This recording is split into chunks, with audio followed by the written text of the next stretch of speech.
Good evening. It's July 1st, 2011. Probably won't post this till tomorrow.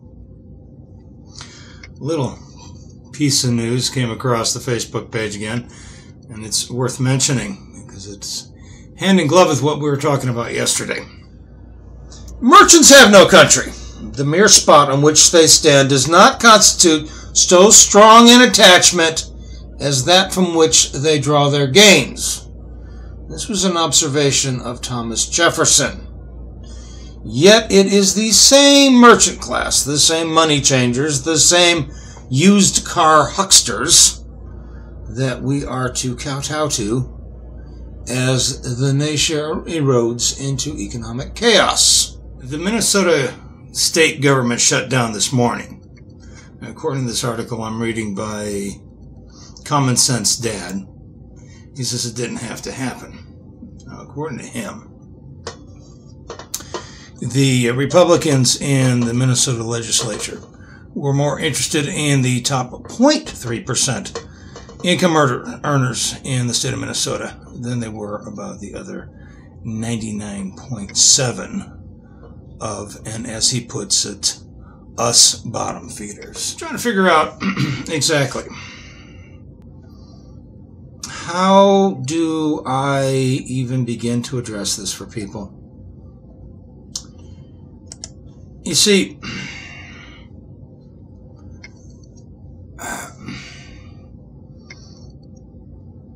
right now, the fight has gone from what's going on in D.C. to the individual state-by-state levels. And the top wage earners, that 0.3% in Minnesota that the gentleman's talking about, have taken it upon themselves to do everything they can to shut down the system as if they are trying to prove that we are completely and utterly dependent upon them and them alone. Now, the problem is, to some degree, how much is up to you to decide. They have a valid point only because we are no longer an agrarian economy. Now, back in the far past, a man, a family, owned a plot of land, 40 acres, 80 acres. And what he did with that land, he was pretty well autonomous to the rest of the community. If he wanted to participate in the community, he could. If he wanted to abstain from participation in the community, he could. And for the most part, he was left to deal with life on his own. This stopped happening years ago. When do you want to make that break is up to you. I'd say around the time of the Second World War. But industrialization occurred, and most of us are completely dependent for our welfare, our well-being, our earning on those top 0.3%. So, I mean, there's certain validity to their particular point of view. However, that top 0.3% aren't exactly hardworking folk.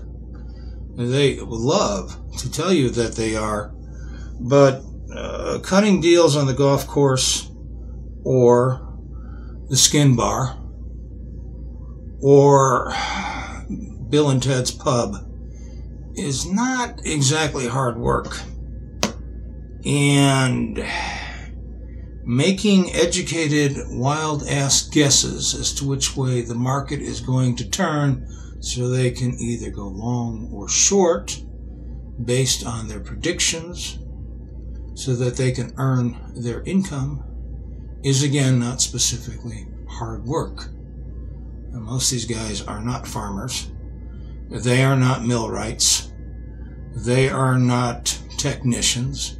They are not customer service reps. They are simply money changers. And until the rest of us come to grips with the fact that these guys are yanking it out from under us, without a care whatsoever on what happens to the rest of us. We're going to have the kind of problems that Minnesota is having now. I can only say this one more time. That's why I'm running for office here, guys. Maybe by electing someone who's actually worked for a living, you might get a perspective in Washington, D.C. that hasn't been out there for a long time. It's up to you. Anyway, thank you much for your time. That's it for today. As always, may your God go with you. I'll talk to you later. Bye-bye for now.